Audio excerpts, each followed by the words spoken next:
नमस्कार मित्रों, कैसे हो। आज एक राजा और रानी की कहानी सुनाने जा रहा हूँ। हमने बचपन में बहुत सारी ऐसी राजा और रानी की कहानियाँ सुनी होगी, लेकिन ये कहानियाँ बच्चों के लिए नहीं है, ये हम सबके लिए है।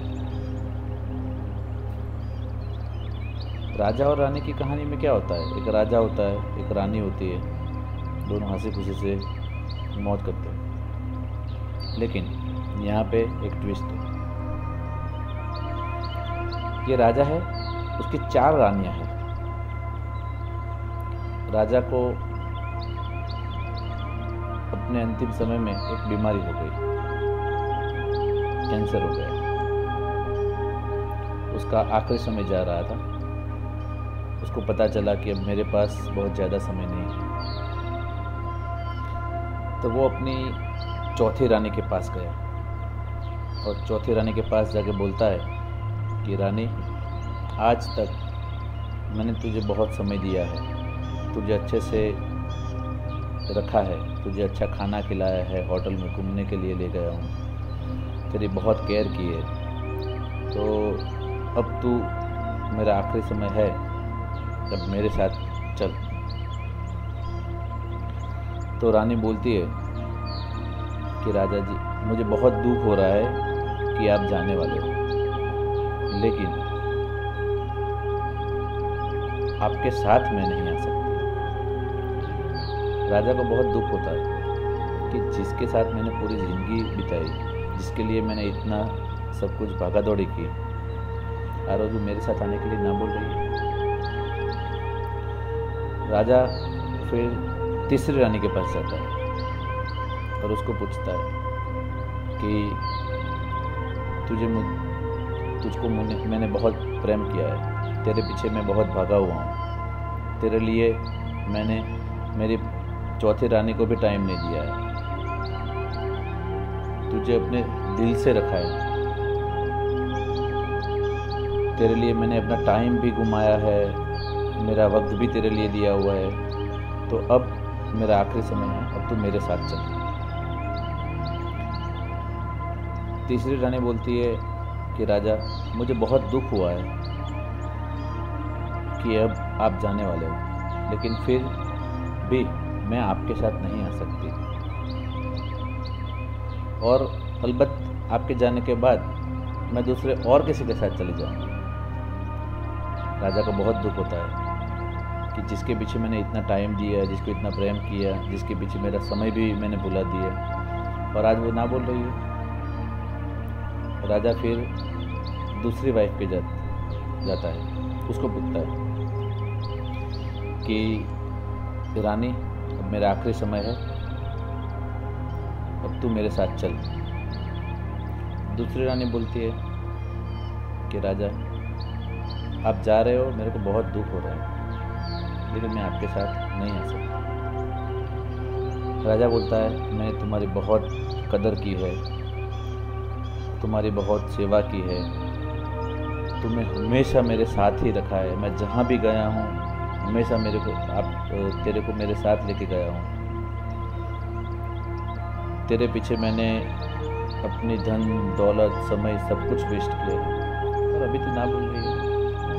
रानी बोलती है कि राजा, मैं आपको मृत्यु के मुख तक छोड़ने आऊँगी, आखिरी दम तक आपके साथ रहूँगी, लेकिन मैं आपके साथ नहीं आ सकती। राजा को बहुत दुख होता है कि मेरा कोई है ही नहीं। फिर राजा अपनी पहली बीबी के पास जाता है, जिसको उसने बहुत थोड़ा सा समय दिया होता है, जिसके बारे में वो ज़्यादा जानता भी नहीं है, उसका मुंह भी ज़्यादा अच्छे से देखा हुआ नहीं है, जिसको ना खाना खिलाया है, ना घूमने ले गया है, ना उसके पीछे टाइम दिया हुआ है, उसको पहले से निगलेक्ट ही किया है। राजा पहले बीबी के जाकर बोलता है कि रानी, अब मेरा अंतिम समय है, मेरे साथ चलिए।